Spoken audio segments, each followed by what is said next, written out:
पुनः आप सभी का स्वागत।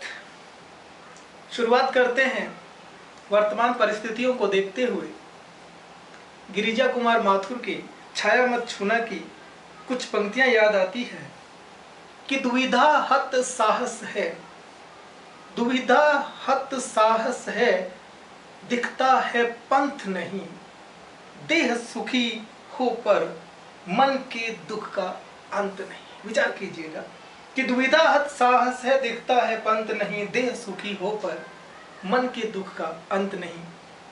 ये परिस्थितियां जो वर्तमान में चल रही है, ये पंक्तियां बिल्कुल सटीक बैठती है। इनकी आगे की 3 पंक्तियां और सटीक बैठती है। अंत में उन पर विचार करेंगे, उनसे समाप्त करेंगे। तो शुरू करते हैं आज का छठा वीडियो। वाक्य को लेकर कोशिश रहती है हमारी कि छोटे छोटे वीडियो में संक्षिप्त बातें, सारगर्भित बातें बताई जाए। तो आज हम लेकर यहाँ पर उपस्थित हुए हैं वाक्य, मिश्र वाक्य के जो उपवाक्य होते हैं उनके भेद को लेकर।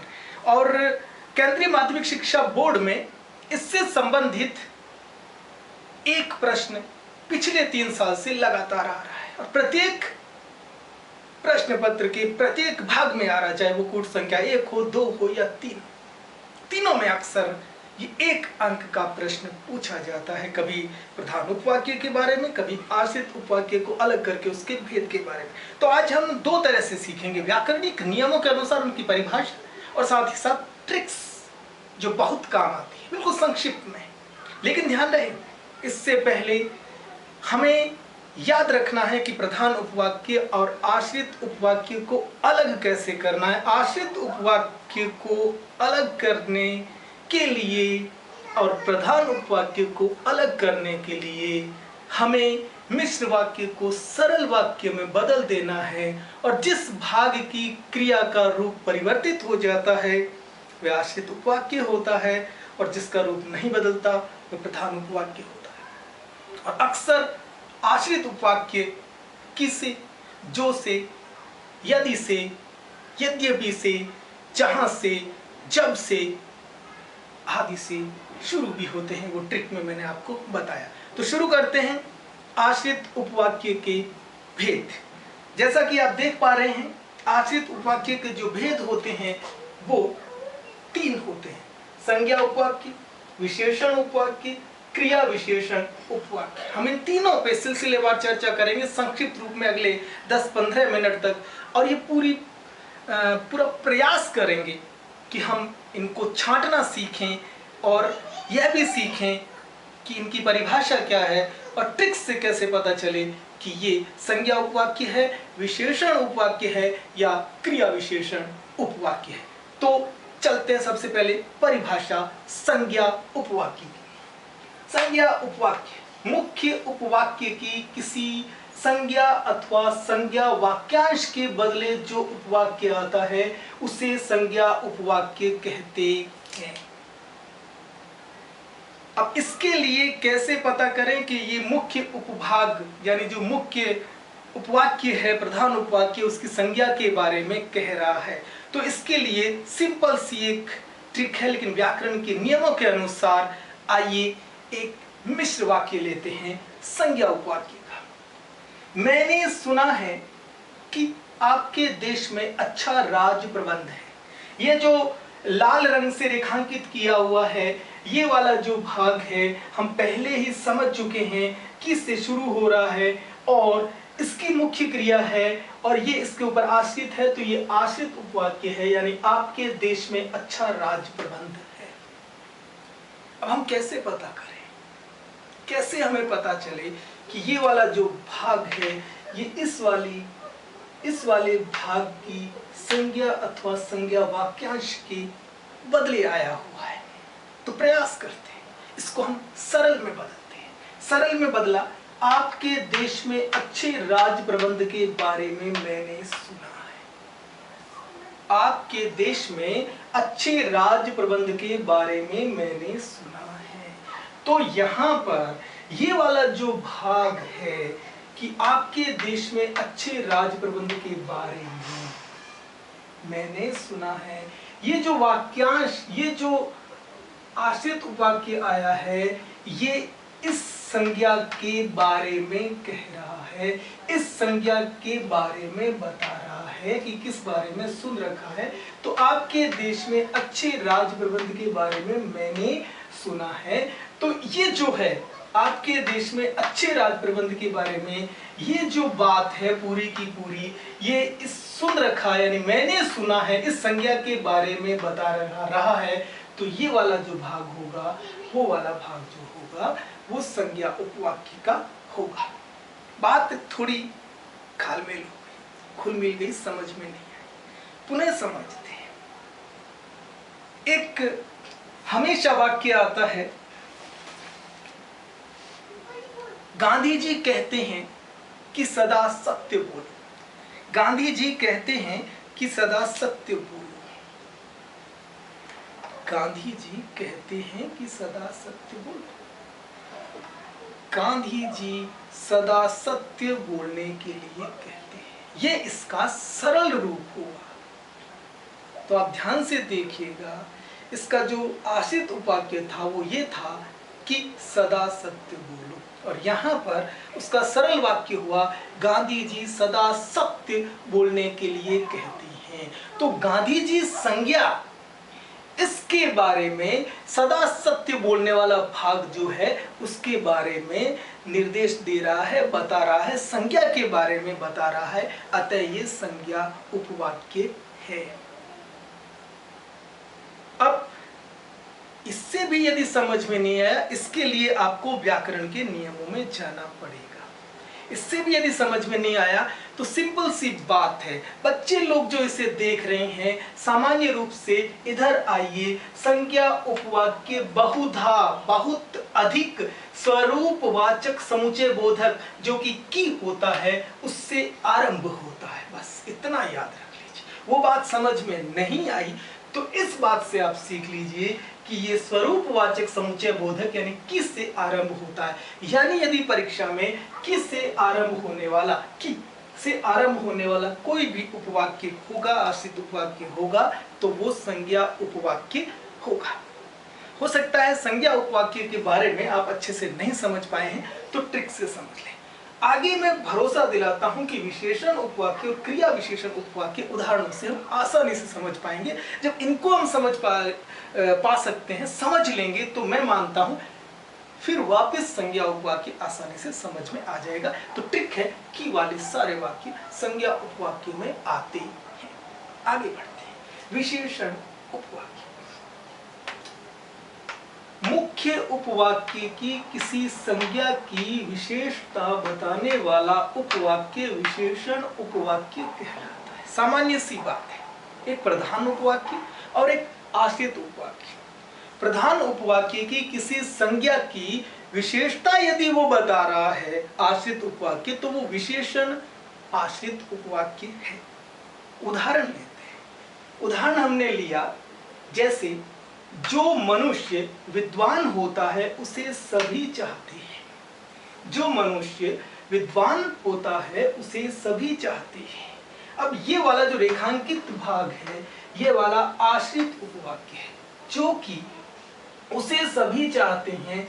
यहाँ पर इस वाले भाग में किसी ने किसी संज्ञा की विशेषता बता रहा है। कैसे पता चलेगा? इसे सरल में बदल दीजिए। विद्वान मनुष्य को सभी चाहते हैं। विद्वान मनुष्य को सभी चाहते हैं। तो सिंपल सा आ गया, देखिए, विद्वान मनुष्य यानी मनुष्य कैसा? विद्वान। इस मनुष्य संज्ञा की ये जो विद्वान शब्द है वो विशेषता बता रहा है, अर्थात ये वाला जो भाग है ये इस वाले भाग की विशेषता के रूप में प्रयुक्त हुआ है, जिसका सरल रूप होता है विद्वान मनुष्य को सभी चाहते हैं।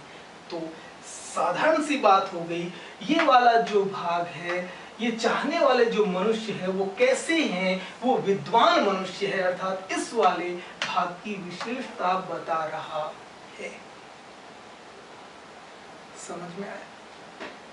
एक अन्य उदाहरण लेते हैं जो कि विशेषण उपवाक्य का है। जो व्यक्ति ईमानदार होता है उसे कोई हरा नहीं सकता। तो जो व्यक्ति ईमानदार होता है, ये वाला जो भाग है, ये वाला आश्रित उपवाक्य है, और ये वाला उसे कोई हरा नहीं सकता। किस प्रकार के व्यक्ति को कोई हरा नहीं सकता? ईमानदार व्यक्ति को कोई हरा नहीं सकता। तो उसकी विशेषता बता रहा है, सरल बनाते हैं। ईमानदार व्यक्ति को कोई हरा नहीं सकता। तो सिंपल सा समझ में आ गया कि ईमानदार व्यक्ति के बारे में बताया जा रहा है, और प्रधान उपवाक्य की जो संज्ञा है या वो वाला भाग है, उसकी विशेषता बताई जा रही है। आगे बढ़ते हैं।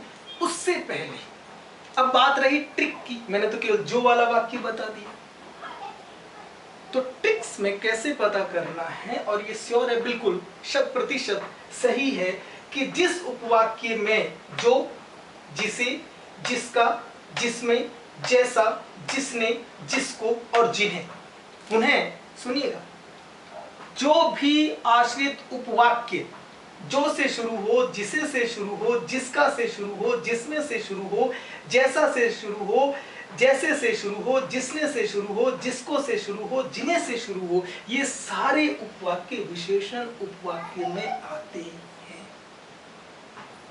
जैसे पिछली बार एक आया था, इंडिया गेट के सामने जो जॉर्ज पंचम की लाट थी उसकी नाक गायब हो गई। आश्रित उपवाक्य और उसका भेद लिखिए। जो जॉर्ज पंचम की लाट थी, जो जॉर्ज पंचम की लाट थी, ये वाला जो भाग है, ये वाला भाग आश्रित उपवाक्य और विशेषण आश्रित उपवाक्य में आएगा। आगे बढ़ते हैं। क्रिया विशेषण उपवाक्य। एक बात और बता दूं, क्रिया विशेषण उपवाक्य में आपको थोड़ा सा क्रिया विशेषण के बारे में भी जानकारी होगी तो अच्छे से समझ पाओगे। आगे बढ़ते हैं। क्रिया विशेषण उपवाक्य की परिभाषा। क्रिया विशेषण उपवाक्य मुख्य उपवाक्य की क्रिया की विशेषता बताता। ध्यान रखिएगा, विशेषण उपवाक्य जो है वो संज्ञा की विशेषता बताता है, और ये जो क्रिया विशेषण उपवाक्य है वो क्रिया की विशेषता बताएगा। प्रधान उपवाक्य की क्रिया की विशेषता बताएगा। ये दोनों में मुख्य अंतर है, यहाँ पर थोड़ा सा ध्यान रखना चाहिए, क्योंकि अक्सर क्या है कि ये की वाला जो आता है तो बच्चा आसानी से लिख देता है, हम समझ जाते हैं कि ये संज्ञा उपवाक्य, लेकिन थोड़ी सी परेशानी जो होती है, शंका जो होती है, संदेह जो होता है, हमें विशेषण उपवाक्य और क्रिया विशेषण उपवाक्यों में होता है। तो विशेषण उपवाक्य जो होता है वह प्रधान उपवाक्य की संज्ञा की विशेषता बताता है, और क्रिया विशेषण उपवाक्य जो है वो प्रधान उपवाक्य की क्रिया के बारे में जानकारी देता है, उसकी विशेषता बताता है। उदाहरण के द्वारा समझते हैं। उदाहरण देखिए, जैसे जब सवेरा हुआ तब हम लोग बाहर आ गए। जब सवेरा हुआ तब हम लोग बाहर आ गए। क्रिया क्या है? देखिए, मुख्य उपवाक्य की यानी प्रधान उपवाक्य की क्रिया है बाहर गए, लेकिन कब बाहर गए? जब सवेरा हुआ। तो क्रिया की विशेषता बता रहा है। अतः ये जो है वाक्य क्रिया विशेषण उपवाक्य। व्याकरण की दृष्टि से इसको सरल में बदलते हैं। सवेरा होने पर हम बाहर गए। ये बाहर गए जो है ये मुख्य उपवाक्य में आई हुई क्रिया है, और कब बाहर गए? सवेरा होने पर हम बाहर गए। तो ये सवेरा होने पर, जब सवेरा हुआ, ये वाला जो भाग है, ये वाला भाग जो है क्रिया विशेषण उपवाक्य है।